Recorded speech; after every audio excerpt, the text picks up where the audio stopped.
नमस्कार, आप सभी का स्वागत है यूथ अध्ययन के चैनल पे। देखिए एक बार फिर से मैं आप सभी के बीच एस्पिटेड जून 2025 के लिए जीके का पार्ट 71 लेके आ चुका हूँ। पार्ट 71 का जो पहला क्वेश्चन है कि संविधान सभा की प्रथम बैठक कब हुई। तो अगर बात करें संविधान सभा की प्रथम बैठक की तो ये 9 दिसंबर 1940 को होती है। देखिए संविधान सभा की पहली बैठक 9 दिसंबर 1940 को होती है। तो क्वेश्चन पूछने वाला क्वेश्चन ये भी पूछता है कि संविधान सभा की पहली बैठक कहाँ पर हुई। तो संविधान सभा की पहली बैठक दिल्ली में हुई। अच्छा, क्वेश्चन पूछने वाला क्वेश्चन ये भी पूछता है कि संविधान सभा की पहली बैठक की अध्यक्षता किसके द्वारा की गई। तो संविधान सभा की पहली बैठक की अध्यक्षता डॉक्टर सच्चिदानंद सिन्हा जी के द्वारा की गई। अच्छा, क्वेश्चन पूछने वाला क्वेश्चन ये भी पूछ सकता है कि जो संविधान सभा की पहली बैठक थी इसकी अध्यक्षता तो डॉक्टर सच्चिदानंद सिन्हा जी के द्वारा की गई थी। संविधान सभा के पहले अस्थायी अध्यक्ष कौन है। तो अगर डॉक्टर सच्चिदानंद सिन्हा की बात करें तो इसके ये क्या है, कॉन्स्टिट्यूशनल जो असेंबली है उसके क्या है, पहले अस्थायी अध्यक्ष भी है। इस बात को आपने याद रखना है। अच्छा, क्वेश्चन पूछने वाला क्वेश्चन ये भी पूछता है कि संविधान सभा की दूसरी बैठक कब हुई। तो संविधान सभा की दूसरी बैठक ठीक 2 दिन बाद 11 दिसंबर 1940 को होती है। इस बात को आपने याद रखना है। सारी की सारी बातें मोस्ट इंपॉर्टेंट है, परीक्षाओं में काम आने वाली। अगर आप भी एसपीटेट जून की प्रिपरेशन करना चाहते हो और हमारे साथ जुड़ना चाहते हो, अपना टेट क्लियर करना चाहते हो तो जुड़िए। मात्र और मात्र 499 रुपीज़ में हम दे रहे हैं आपको live plus recorded classes plus free hand written notes. और अगर आप हमसे पेड हैंड रिटन नोट्स भी लेना चाहते हैं तो जुड़िए इस नंबर पे 7876145409। हमारे पास वो हैंड रिटन नोट्स आपके लिए अवेलेबल है जो इससे पहले हजारों बच्चों के टेट परीक्षाओं को पास करा चुके हैं। अच्छा, संविधान सभा की दूसरी बैठक की बात हो रही थी, 11 दिसंबर 1940 को होती है। इसके अध्यक्ष कौन थे। तो इसके अध्यक्ष थे डॉक्टर राजेंद्र प्रसाद। तो संविधान सभा की जो दूसरी बैठक होती है इसकी जो अध्यक्षता की गई थी वो डॉक्टर राजेंद्र प्रसाद के द्वारा की गई थी। और बात करें डॉक्टर राजेंद्र प्रसाद की तो ये संविधान सभा के क्या थे, स्थायी अध्यक्ष थे। तो बहुत बार ये क्वेश्चन पूछा गया है कि संविधान सभा के स्थायी अध्यक्ष कौन थे। तो संविधान सभा के स्थायी जो अध्यक्ष थे वो थे डॉक्टर राजेंद्र प्रसाद। इस बात को आपने याद रखना है। अच्छा जी, क्वेश्चन पूछने वाला क्वेश्चन ये भी पूछ सकता है कि संविधान सभा की तीसरी बैठक कब हुई। तो तीसरी बैठक ठीक 2 दिन बाद, पहली 9 दिसंबर, दूसरी 11 दिसंबर और तीसरी जो संविधान सभा की बैठक होती है वो 13 दिसंबर 1940 को होती है। अच्छा, जो तीसरी बैठक होती है संविधान सभा की इसकी अध्यक्षता किसके द्वारा की जाती है। तो संविधान सभा की जो तीसरी बैठक होती है इसकी जो अध्यक्षता की जाती है वो पंडित जवाहरलाल नेहरू के द्वारा की जाती है, जो कि भारत के पहले प्रधानमंत्री थे। अच्छा, अगर पंडित जवाहरलाल नेहरू की बात करें तो इनके द्वारा जो है वो उद्देश्य प्रस्ताव को प्रस्तुत किया गया था। तो संविधान सभा में बहुत बार ये क्वेश्चन पूछा है, उद्देश्य प्रस्ताव को किसने प्रस्तुत किया। तो ये किया गया था पंडित जवाहरलाल नेहरू। अच्छा, संविधान सभा की वो कौन सी बैठक थी। तो संविधान सभा की तीसरी बैठक थी। इस बात को आपने याद रखना है। अच्छा, बात करें भारत के संविधान की। भारत का जो संविधान था, भारत के संविधान को बनने में कितना समय लगा, बहुत इंपॉर्टेंट क्वेश्चन है। तो भारत को संविधान को बनने में 2 वर्ष 11 माह और 18 दिन का समय लगता है। इस बात को आपने याद रखना है। और सारे के सारे क्वेश्चन इंपॉर्टेंट है। आज की ये जो मैराथन है ये बहुत बड़ी मैराथन रहने वाली, संडे की बहुत बड़ी मैराथन है, इसीलिए सारे के सारे क्वेश्चन डिटेल से देख लीजिएगा क्योंकि बहुत सारे क्वेश्चन यहाँ से आपके क्लियर होने वाले हैं जीके के, क्योंकि इससे आगे करंट अफेयर और साइकोलॉजी ज़्यादातर आपके बीच रहने वाला है। अगले क्वेश्चन की बात करता हूं कि वित्त आयोग के गठन का प्रावधान भारतीय संविधान के किस अनुच्छेद में दिया गया है। अच्छा, वित्त आयोग के बारे में मैं कल ही बता चुका हूं पिछले पिछले कुछ वीडियो में कि फाइनेंस कमीशन के बारे में अनुच्छेद नंबर 280 में बताया गया है। अच्छा, यहाँ से वित्त आयोग की पूरी तरह बात कर लेते हैं। वर्तमान में कौन सा वित्त आयोग चल रहा है। अच्छा, अगर बात की जाए, क्वेश्चन पूछने वाला क्वेश्चन पूछ सकता है कि जो भारत में वित्त आयोग होता है उसका गठन किसके द्वारा किया जाता है। तो जो भारत में वित्त आयोग होता है उसका जो गठन है वो राष्ट्रपति के द्वारा किया जाता है। इस बात को आपने याद रखना है। अच्छा, पहला वित्त आयोग का गठन कब किया गया, क्वेश्चन ये भी आ सकता है। तो पहले वित्त आयोग का गठन 22 नवंबर 1951 को किया गया। तो पहले वित्त आयोग का गठन कब हुआ। तो पहले वित्त आयोग का गठन 22 नवंबर 1951 को होता है। अच्छा, क्वेश्चन पूछने वाला क्वेश्चन ये भी पूछ सकता है कि 16वें वित्त, वर्तमान में कौन सा वित्त आयोग चल रहा है? तो वर्तमान में चल रहा है 16वां वित्त आयोग। 16वें वित्त आयोग का जो गठन हुआ था वो हुआ था 31 दिसंबर 2023। तो 16वें वित्त आयोग का गठन कब होता है? 31 दिसंबर 2023 में होता है। और देखिए, अगर वित्त आयोग की मैं बात करता हूँ, 16वें वित्त आयोग की जो अध्यक्ष है, जो कि वर्तमान में चल रहा है, वो थे अरविंद पनगड़िया। कौन है? अरविंद पनगड़िया, जो कि नीति आयोग के उपाध्यक्ष के रूप में भी कार्य कर चुके हैं। तो अरविंद पनगड़िया जी 16वें वित्त आयोग के अध्यक्ष है। और वित्त आयोग की बात करें, इसमें एक अध्यक्ष होता है और अध्यक्ष के अलावा 4 अन्य सदस्य उसके लिए होते हैं। और इन अन्य सदस्यों की जो नियुक्ति है वो भी कौन करता है? राष्ट्रपति करता है। अच्छा, फाइनेंस कमीशन के बारे में बात करें तो बात ये भी कर लेते हैं कि भारत के वित्त मंत्री कौन है, फाइनेंस मिनिस्टर कौन है। तो अगर भारत की फाइनेंस मिनिस्टर की बात करें, वित्त मंत्री की बात करें, तो है निर्मला सीतारमन। कौन है? निर्मला सीतारमन। तो निर्मला सीतारमन क्या है? भारत की वर्तमान में वित्त मंत्री है। इस बात को आपने याद रखना है। आज मैंने पहले ही बोला है कि बहुत सारे क्वेश्चन कवर करने वाला हूँ, इसीलिए थोड़ी थोड़ी चीज़ों को, एक क्वेश्चन को बहुत डिटेल से भी नहीं करेंगे और बहुत ही शॉर्टकट भी नहीं करेंगे। डिटेल से करेंगे लेकिन एक लेवल तक, ताकि अब ज़्यादा से ज़्यादा क्वेश्चन को कवर किया जाए। अगला क्वेश्चन बोल रहा है कि किस उच्च न्यायालय में न्यायाधीशों की संख्या सर्वाधिक है? Which high court has maximum number of जजेस? तो सब लोग जानते हैं कि जो प्रयागराज हाई कोर्ट है, इलाहाबाद हाई कोर्ट है, यहाँ पर जो न्यायाधीशों की जो संख्या है वो सबसे अधिक है। अच्छा, सबसे अधिक है तो कितनी अधिक है? तो सबसे अधिक है भैया, कितनी है? 160 है। इलाहाबाद हाई कोर्ट में 160 जज है, इस बात को आपने याद रखना है। अगर भारत में मैं बात करता हूँ कि भारत में कुल उच्च न्यायालय कितने हैं, उच्च न्यायालय बोले तो हाई कोर्ट कितने हैं, क्योंकि सुप्रीम कोर्ट तो हमारे देश में एक ही है भाई। अगर हाई कोर्ट की बात करें तो हाई कोर्ट जो भारत में है अभी वर्तमान में कितने हैं? 25 हाई कोर्ट है, आपको पता होना चाहिए। अच्छा, वर्तमान में भारत में 25 हाई कोर्ट है। आपको ये भी पता होना चाहिए कि हिमाचल प्रदेश का जो हाई कोर्ट है, हम हिमाचल से आते हैं और यहाँ पे हाई कोर्ट है जो कहाँ पर है? शिमला में। अगर हिमाचल के हाई कोर्ट की बात करें तो इसकी स्थापना कब हुई? तो हिमाचल के हाई कोर्ट की स्थापना 25 जनवरी 1971 के आसपास होती है। और क्वेश्चन पूछा जा सकता है कि इलाहाबाद के हाई कोर्ट पे अगर मैक्सिमम 160 जज है, तो आप ये बताइए कि हिमाचल के हाई कोर्ट में मैक्सिमम कितने जज हो सकते हैं? तो हिमाचल का जो उच्च न्यायालय है, यहाँ पर कुल जो है वो 13 जजेज है, इस बात को आपने याद रखना है। अच्छा, अगर बात की जाए हिमाचल की जो उच्च न्यायालय है, इसके पहले मुख्य न्यायाधीश पूछा जाता है, तो हिमाचल प्रदेश की जो हाई कोर्ट है, यहाँ पर जो न्यायाधीशों की जो संख्या है वो कितनी है? 13 है। इस बात को आपने याद रखना है। तो हिमाचल के हाई कोर्ट में जजों की संख्या 13, लेकिन पहले मुख्य न्यायाधीश की मैं बात कर रहा हूँ तो है मिर्ज़ा हमीदुल्ला बेग। तो मिर्ज़ा हमीदुल्ला बेग या MH बेग क्या है? हिमाचल प्रदेश हाई कोर्ट के पहले चीफ जस्टिस है, पहले मुख्य न्यायाधीश है, इस बात को आपने याद रखना है। अच्छा, क्वेश्चन पूछा जाता है उच्च न्यायालय की, हाई कोर्ट की पहली महिला मुख्य न्यायाधीश कौन है? तो उच्च न्यायालय की या हाई कोर्ट की पहली महिला मुख्य न्यायाधीश लीला सेठ है, जो कि पूरे भारत में पहली महिला है हाई कोर्ट की मुख्य न्यायाधीश बनने वाली। कौन? लीला सेठ। अच्छा, आपको ये भी पता होना चाहिए कि वर्तमान में हिमाचल हाई कोर्ट का मुख्य न्यायाधीश कौन है? तो वर्तमान में जो chief justice of high court है हिमाचल प्रदेश के, वो है गुरमीत सिंह संधावालिया। कौन है? गुरमीत सिंह संधावालिया जी। तो ये नाम आपको याद रखना है, मोस्ट इंपॉर्टेंट है।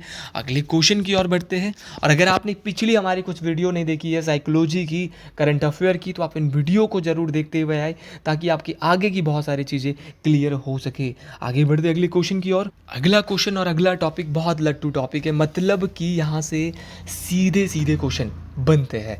क्वेश्चन बोल रहा है कि किस ग्रह को लाल ग्रह कहा जाता है? तो ऐसा कौन सा ग्रह है जिसको लाल ग्रह कहा जाता है? मतलब कि ये क्वेश्चन बहुत आसान है, ये क्वेश्चन बच्चा क्वेश्चन है और ये क्वेश्चन सबको आना चाहिए। सोलर सिस्टम जो एक टॉपिक है, ये सीधा सीधा अगर मैं कहूँ तो परीक्षाओं में बहुत आसान वे में पूछा जाता है। तो मंगल को लाल ग्रह कहा जाता है, मार्स को लाल ग्रह कहा जाता है। अच्छा, मंगल को लाल ग्रह कहा जाता है, क्यों कहा जाता है? क्वेश्चन ये भी पूछा जा सकता है। तो अगर मंगल की बात करें, इसको लाल ग्रह, इसका रंग लाल क्यों है? तो मंगल ग्रह का लाल रंग, यहाँ पर आयरन ऑक्साइड की मात्रा अधिक है। तो मंगल पर क्या है? आयरन ऑक्साइड की मात्रा अधिक है, और इसी आयरन ऑक्साइड की मात्रा अधिक होने के कारण मंगल ग्रह का जो रंग है वो लाल है। इस बात को आपने याद रखना है। अच्छा, अगर मंगल ग्रह की बात करें तो ये अपने अक्ष पर कितना झुका हुआ है? तो मंगल ग्रह अपने अक्ष पर 25 डिग्री, कितना झुका हुआ है? 25 डिग्री झुका हुआ है, इस बात को आपने याद रखना है। तो मंगल ग्रह अपने अक्ष पर 25 डिग्री झुका हुआ है। और अगर मंगल ग्रह की बात करें तो इसके 2 उपग्रह हैं जो कि परीक्षाओं में बहुत बार पूछे जाते हैं। एक पूछा जाता है कि फोबोस एंड डिमोस, उपग्रह होते हैं सैटेलाइट्स, तो फोबोस एंड डिमोस जो है वो किसके सैटेलाइट है, मतलब कि फोबोस और डिमोस किसके 2 उपग्रह है, तो ये उपग्रह है किसके, मंगल के। इस बात को आपने याद रखना, ये भी मोस्ट इंपॉर्टेंट बात है।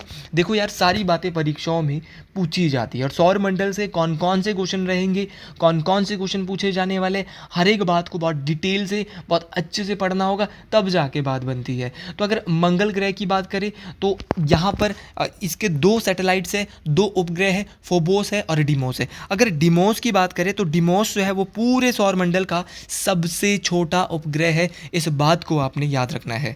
और मंगल ग्रह का सबसे ऊंचा, मंगल ग्रह पर सौर मंडल का सबसे ऊंचा पर्वत ओलंपस मोन्स है, जिसको निक्स ओलंपिया भी कहा जाता है, जो कि माउंट एवरेस्ट की भी 3 गुना है। क्वेश्चन पूछा जाता है कि ओलंपस मोन्स क्या है, तो ओलंपस मोन्स पूरे सौर मंडल का सबसे ऊंचा पर्वत है, इस बात को आपने याद रखना है। अच्छा, क्वेश्चन पूछने वाला क्वेश्चन ये भी पूछता है कि जो मंगल ग्रह है वो सूर्य की परिक्रमा कितने दिनों में करता है, तो मंगल ग्रह सूर्य की परिक्रमा करने में 687 दिन लगाता है। अच्छा, क्वेश्चन पूछने वाला क्वेश्चन यहाँ से ये पूछता है कि शुक्र के बारे में बताइए क्या क्या आता है। ऑप्शन ही देखेंगे फिर तो सोलर सिस्टम बहुत बड़ा है, तो थोड़ा जितने ऑप्शन में नाम दिए ग्रहों के वो जानेंगे। अच्छा, शुक्र से क्या पूछा जाता है, शुक्र से पूछा जाता है कि जो वीनस है वो क्या है, पृथ्वी के सबसे निकटतम है, नियरेस्ट टू अर्थ है। तो पृथ्वी के सबसे नियरेस्ट, सबसे निकटतम ग्रह कौन सा है, तो वो है वीनस। क्वेश्चन पूछने वाला क्वेश्चन पूछता है कि सौर मंडल का सबसे गर्म और सबसे चमकीला, तो सौर मंडल का सबसे चमकीला और सबसे गर्म ग्रह कौन सा है, तो सबसे गर्म व सबसे चमकीला सौर मंडल का जो ग्रह है वो कौन सा है, शुक्र ग्रह है।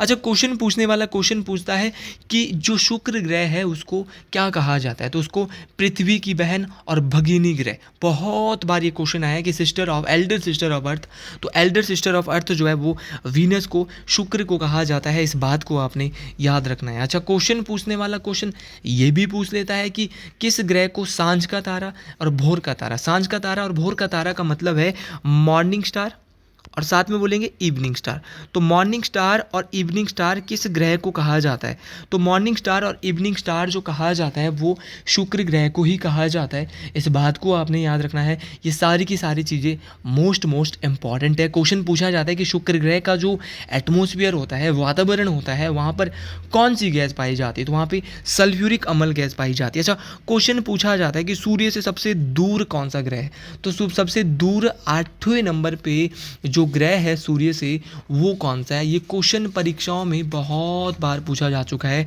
वो है वरुण ग्रह।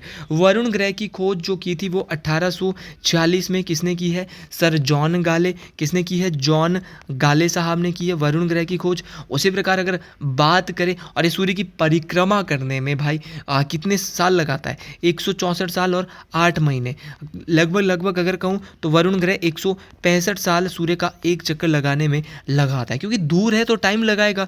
उसी प्रकार है आपका अरुण बोले तो यूरेनस की बात करें, ये सौर मंडल का जो है वो 7वें नंबर पे, सूर्य से दूरी के स्थान पर 7वें नंबर पे, और सूर्य का एक चक्कर लगाने में 84 वर्ष लगाता है, इस बात को आपने याद रखना है। अच्छा, ये क्वेश्चन बहुत बार पूछा गया है। और अगर मैं अरुण की बात करता हूँ, इसको ग्रीन प्लैनेट भी कहा जाता है। क्यों कहा जाता है, क्योंकि जो यूरेनस है यहाँ पर मीथेन गैस जो है, मीथेन गैस की अधिकता बहुत ज़्यादा है। मीथेन गैस जिसको आप मार्स गैस CH4 भी कहते हैं, इसकी अधिकता अधिक होने के कारण अरुण जो ग्रह है वो हरे रंग का दिखाई देता है। तो ये सारी की सारी चीज़ें मोस्ट इंपॉर्टेंट है। और अरुण ग्रह की खोज जो है सर विलियम हर्शल के द्वारा की गई है। किसके द्वारा, सर विलियम हर्शल।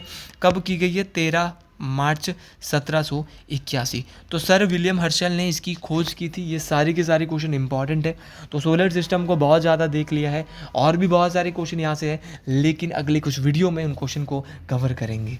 अगले क्वेश्चन की ओर बढ़ते हैं। अगला क्वेश्चन बोल रहा है कि among the following the highest salinity is found in, निम्न में से सर्वाधिक लवणता किस झील में पाई जाती है। तो सर्वाधिक लवणीय झील विश्व की वॉन झील है। अच्छा, कभी कभार क्वेश्चन आता है कि लवणीय है, दुनिया की सबसे लवणीय है, सैलिनिटी लेक है, कितनी लवणीय है। तो इसका पानी जो है वो 330% के आसपास लवणीय है। इस बात को आपने याद रखना है। किस देश में है, तो ऑप्शन में ही दिया था, तुर्की देश में। कई बार ये क्वेश्चन भी पूछा गया है। इसकी लवणता मैंने आपको बता दी है। अच्छा, क्वेश्चन पूछा जाता है कि जो ये मृत सागर झील है ये कहाँ पर है।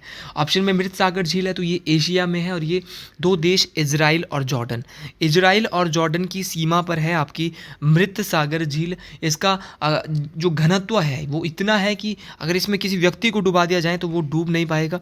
इसके अलावा चिल्का झील, चिल्का झील आपको पता है भारत में है, भारत की सबसे बड़ी लैगून झील है, भारत की सबसे बड़ी खारे पानी की झील है।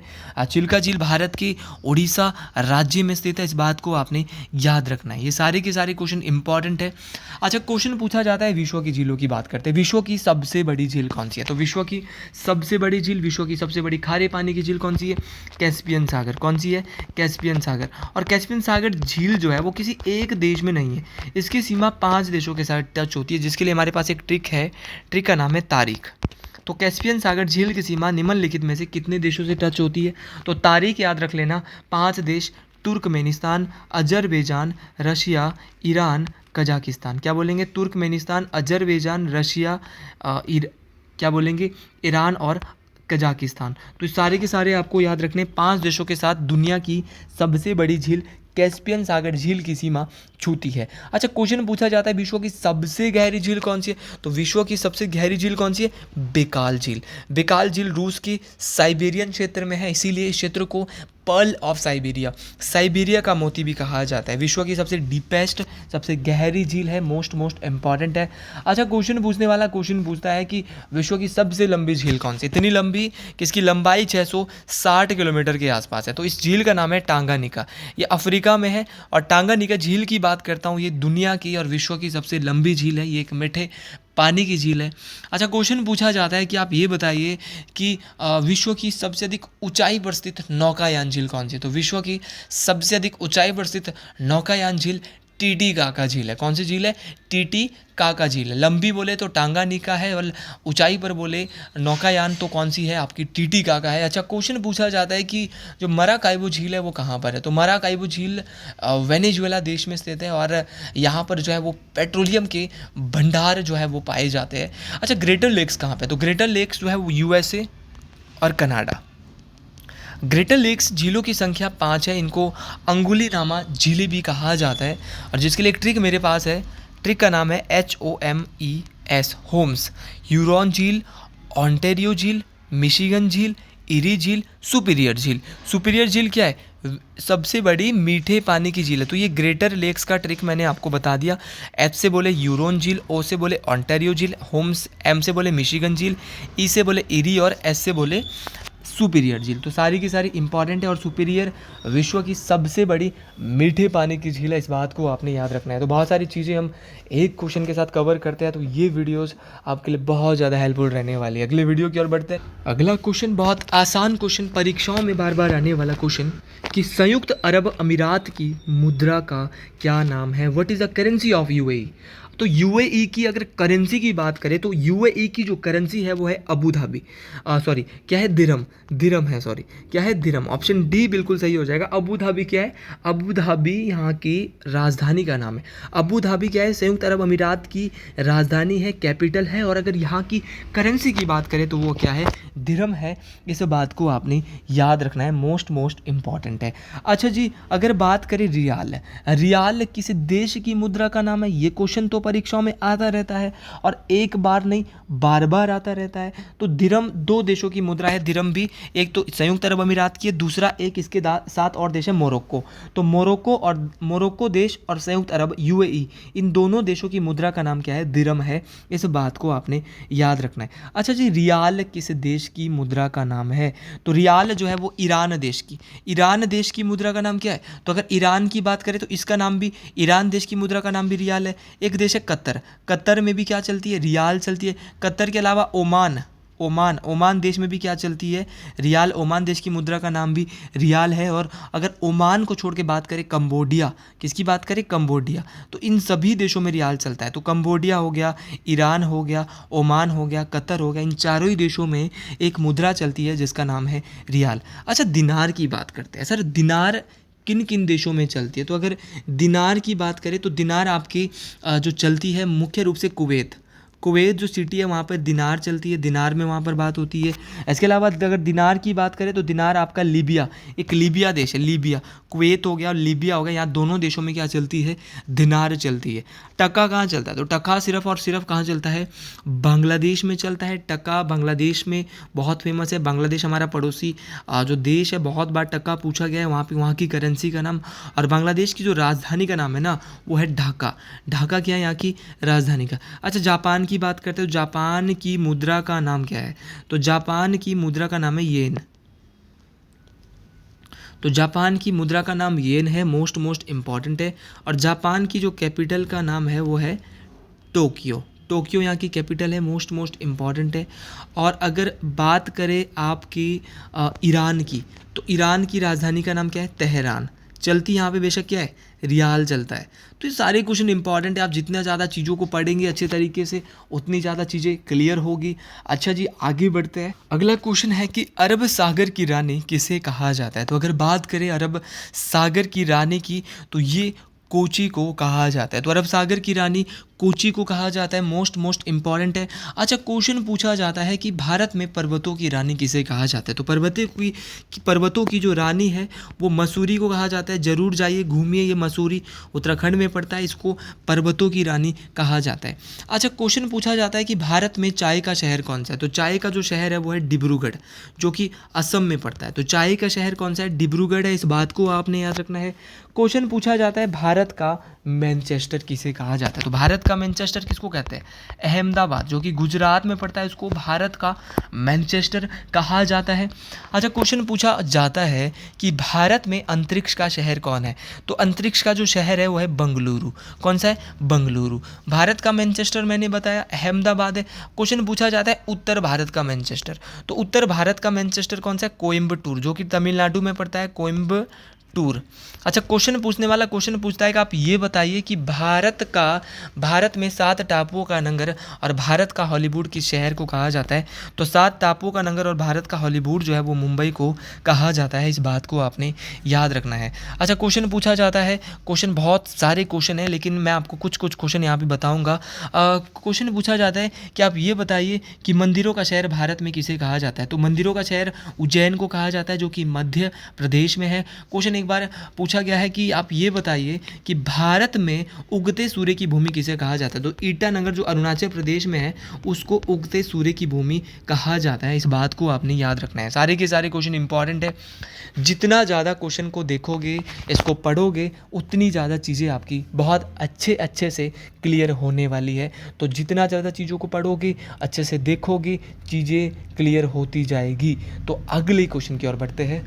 अगला क्वेश्चन बोल रहा है कि जो कालेश्वर मेला है वो हिमाचल प्रदेश में कहाँ पर मनाया जाता है।